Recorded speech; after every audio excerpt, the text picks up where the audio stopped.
Rather than committing genocide against the Indians, the U.S. federal government and the taxpayers who supported it did something radically different. It offered them land. This must have been shocking to a Comanche or Sioux chief. When they won wars, as we've repeatedly demonstrated, they tortured and executed the losers. Villages were pillaged and burned. The women were enslaved, and depending on the tribe, raped. Enemy warriors were eaten. But when the U.S. finally won the Indian Wars, the treatment was quite different. The Comanche, which was one of the last tribes to go to the reservation, ended up with millions of acres of prime cattle land. Their chief was a mixed-race man named Quanah Parker.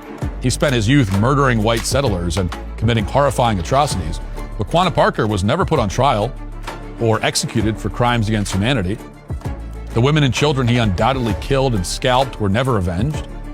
Instead, he moved to a massive tract of valuable cattle land and became friends with General Mackenzie, the Indian warrior who subdued the Indians by fighting like an Indian.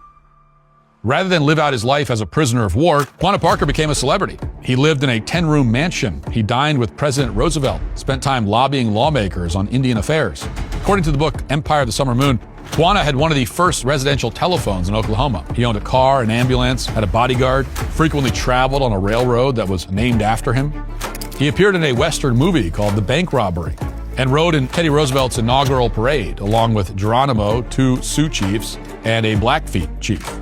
Life on the reservations was never perfect, but it was better than what would have happened if they'd lost the war to a rival tribe.